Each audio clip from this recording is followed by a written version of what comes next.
sure to subscribe, and we're going to be talking about a series called Swipe Right, talking about relationships and sex. Hey, I'm Amelia Myers, and I am a sophomore. Hi, I'm Courtney, and I'm a senior. Hi, my name is Sam, and I am a part of the freshmen. Hi, everybody. My name is Jaden, and I'm a senior this year. Hello, everyone. My name's Abby, and I am a senior. Okay. All right. We're finally doing this. Okay. So, question number 1 says, when was the last time you made a choice that you immediately regretted once you made it, and why did you regret it? Bridge jumping in the middle of February. Was it just because it was really cold outside, or? I mean, it was cold, and it was obviously a dumb decision, but Can you tell us some more? not Give really. us the No. flow. It's bridge jumping in the middle of February. I'd be scared to bridge jump. Yeah. Period. Like, I think I would regret bridge jumping at all. That was the bridge. Only 40 feet, so it wasn't bad. Only 40 feet. Only. That's not near as bad as some of the cliff jumps that most people. Yeah. By I most know. people, I mean me. Well, I'm glad you're still with us. Yeah, I'm glad you're still here. here. I Welcome, know Adam. that when I was a kid, my sister and I would jump back and forth on our beds, and my sister just like smacked her face right on the edge of a nightstand, cut her gum open. So I didn't get hurt, but I'm sure that she was regretting that decision right then. Yeah. She was little. She'll be fine. Like, I do this sometimes. Like, I just eat a bunch of junk food. If it's like in front of me, like I'm just gonna eat all of it. It's so good. Like, candy is my weakness. It's okay to like indulge in sweets every now and again. But Yeah. like, if you overdo it, that's when I regret it. Because I'm like, that was too much for my stomach. Yeah, I work with the little kids upstairs in the Sunday school, and they were having M&Ms today, and one of the girls was like, I want the whole bag. And I was like, you can't have the whole bag, Right. because I told her, I was like, you're gonna get a tummy. But yeah, that's something that I think everybody has done before that they regret. Cause and effect, 100% worth it. 10 out of 10 would do again. No, Okay. but like you said, like I just keep doing it. Yeah, you just keep going. I haven't done it in a while, but like, it's like I haven't learned my lesson. Yeah. Most mistakes are unnecessary. So why is it so hard to follow sound advice from trusted? If somebody tells you not to do something, Yeah, the natural tendency. Yeah. To test do it. exactly. It's like how you get up in the morning and you're like, I'm gonna clean my room today, and then like your mom tells you to clean your room and you're like, I don't want to clean my room anymore. But I think in all seriousness, we really want to just do our own thing, and we don't want to listen to other people because we think we know what's best for ourselves, and we just don't want to do what other people tell us to do. We think we can make the best decision for ourselves. Yeah. Yeah, what Courtney said, even though our parents been here way longer than us, they're a lot wiser. They know and done stupid stuff before us, but even though they told us all these outcomes, we still do it, and it's the exact same outcome what they said. Yeah. So We think it's gonna change, but it doesn't. Mike could outsmart them, but no. Yeah. Like, oh, well, they messed it up when they did it, but I can do it this time, a for little bit more sure. flexible. A little bit more flexible. Joshua was asked to do something that from the outside looking in was ridiculous. What are some things that we are asked to do in our faith that feel ridiculous? Saying no to premarital sex. That's the biggest one, especially for teenagers in high school. That's like the thing that we all think about, we all worry about. But I mean, for us, it's a value that we hold true, but in a society where it's pretty normalized nowadays, it's hard to hold on to that value. For sure. Definitely there's pressure all around you. And people ask, like, why are you doing this? Well, it's hard to, like, communicate that to people who don't believe in God. Like, like, that's the reason why I'm doing it, because I believe that He knows what's best for my life. And I just want to trust in Him and trust that if I am faithful, that good will come out of that. Yeah. So, Yeah. So how do you guys answer that? Like, if someone asks you, like, why? How do you guys respond? Why are you saving yourself for marriage? It's a difficult question to answer Yeah. because that goes along with an even broader question of why do you have faith at all? Right. You know, Yeah. it's a really hard question to answer. But I think for me personally, I I like having boundaries that I can hold on to, and that I know that the person I'm with is a good person if they follow those boundaries and they respect me as a person and my, beliefs and faith and values. Absolutely. And it's even good to set those too, because then you can figure out if it's a relationship that is emotionally driven or sexually driven. And then Yeah. pick and Oh, piece for off sure. of Oh, that. yeah, definitely. Like, do they want you just for your body or for your mind and like for your heart? Yeah. That's what I think. And some people like think, oh, you have to like test drive the car or whatever before you put a ring on it. But Yeah. I just don't think it works that way. Yeah. People are not cars. People are not Cars are more fun. I had a grade school teacher in Sunday school, and he told his boys this, and my parents tell us the same way. You don't want to go around kissing other people's husbands or wives, and you don't want someone else to kiss your own husband or own wife. So you basically want to wait till God gives you or sends you to the right person. Right. Yeah. Absolutely. That's really good.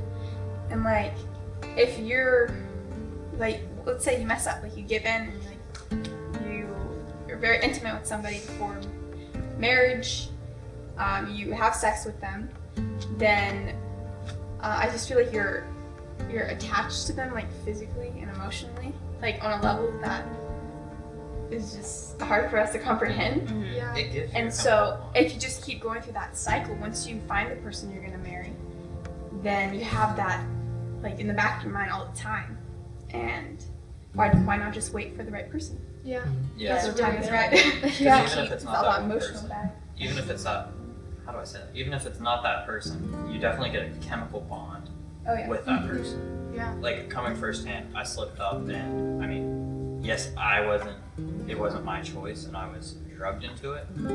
But still, it just gives you a chemical bond where you just are constantly attached to that person. It's like, even if you hold the biggest grudge against them, it's like if they need something, you're there for them. And you will like do whatever it takes to just make sure that they're alright. You know? Yeah, you keep being with people and then leaving people, you're Yeah. gonna get used to that. Yeah. And eventually you're going to find the person that you do want to marry, and in the back of your head you're going to be like, well, we'll probably split up at some point because I've split up with all these other Yes. people as well. Yeah. I've heard someone say before, it's like we're practicing for divorce. Oh, wow. Like, think about that. Like you're dating, and you're just like, we're just doing this for fun, and then it's not serious, and then you break up eventually. Your heart does still hurt from that, Yeah. and then you just keep going through that cycle.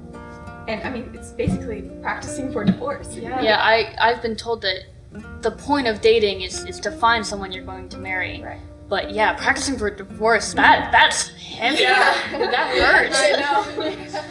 There's so much risk, and if you decide like you're not gonna save yourself, like if you're gonna just go through with it, like you can get pregnant, you could get STDs. There's just like so many things. I just feel like it's much better to wait. Yeah, on top of like faithful reasons, there's also just health reasons Right, as well yeah. why you should just wait until you're married. Yeah. How do we get over the awkwardness of being faithful to what God asks of us?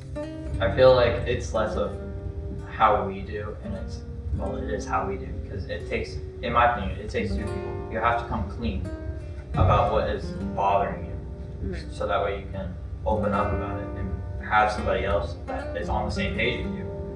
Because there's not a lot in the world that you can tackle alone. Yeah. So you definitely have to have someone, whether it's a parent or a close friend or whoever it may be, but you have to have someone that's definitely on the same page as you. Yeah. Yeah. That's really good. Having a support is really good to help you get through it. Yeah. I think also just being firm with like your boundaries and how you set your standard for your life is really good as well. Just tell people straight out, this is what I believe in, this is how I want my life to go, Right.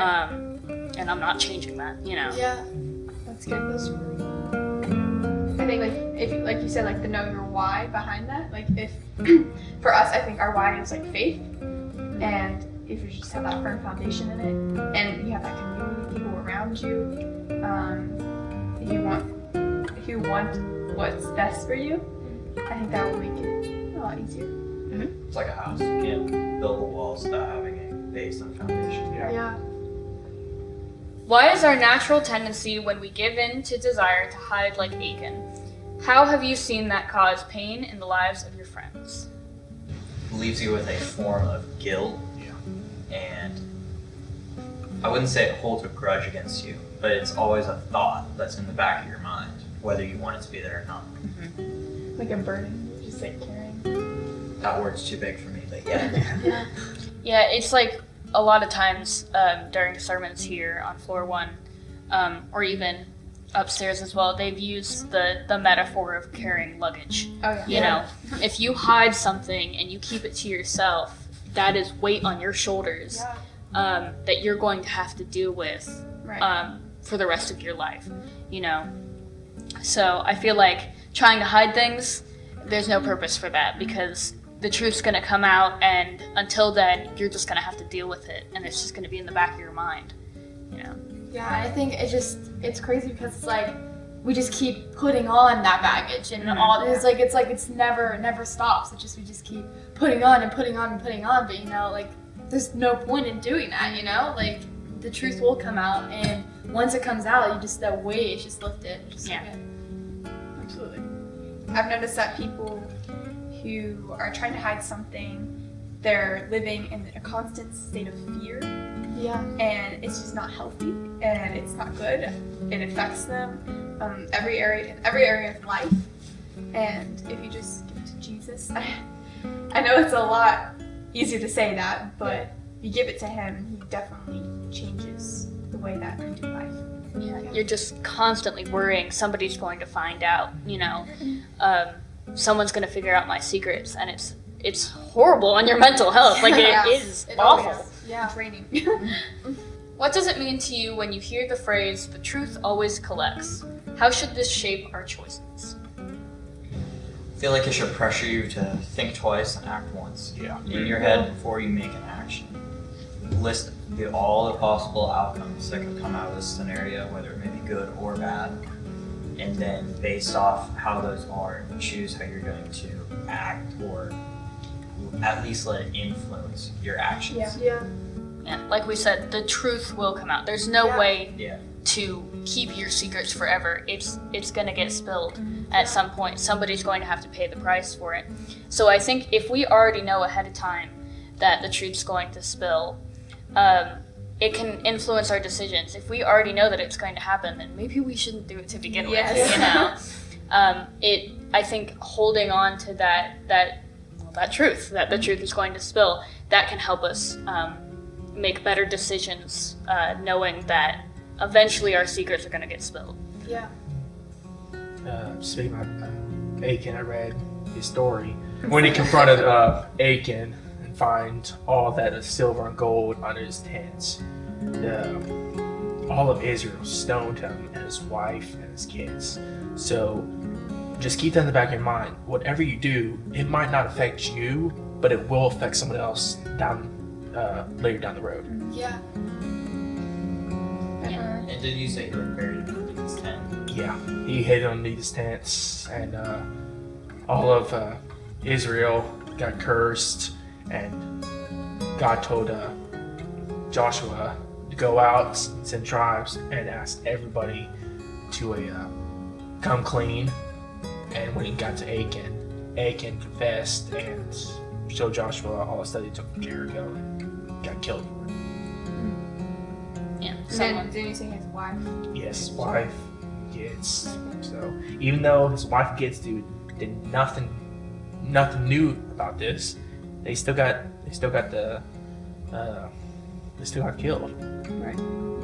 Someone has to pay for it. There's no way to avoid There's that. no way to avoid it, you know. Our decisions have a power to impact and Yes. influence those around us. Those sometimes we love the most. Yeah. So Satan wants your story to be a tale of what could have been. What do you want your story to be? I want to look back and know that I did everything I could have, and everything that I did has led me to where I'm at then. I definitely want my story to be the opposite of what could have been. I don't want to be looking back on my life and being like, I wish I did this earlier. I wish I made better decisions. I want, say 10 years in the future, at that point in my life, I want to say that I've made it to where I want to be. Yeah. and that I made good decisions and that I don't regret anything that I Yeah. did. It's good. Yeah, I think next 10 years, I want all my choices be God's will, because I don't do my own way, because that would just take me put in a path that's not God's way. But I want to stay with Him. I want to know that all things I would never regret or go back and wish I could redo. I heard this quote by Dave Ramsey, and you know how he deals with money? Well, this can be applied to money definitely, but like even just like in our day-to-day lives, he said, live like nobody else so you can live like nobody else. And I think that's really powerful and really true, because if we do things that some people think are strange and odd and like against the culture nowadays, and we do things that follow God's word and what He has for our lives, that we will be living like nobody else. And then once we get through the hardships and things that may come our way, it will be the best for us in the end. Yeah. The goal is to follow God's will and make good decisions and come out victorious. Exactly. Yeah. Hey everybody, thank you for watching today's video. Hope you enjoyed it. Thank you for watching. Make sure to like, comment, and subscribe. Make sure to follow us on our socials, and I will see you next time. And Disney Channel. I feel like I'm on the Disney Channel.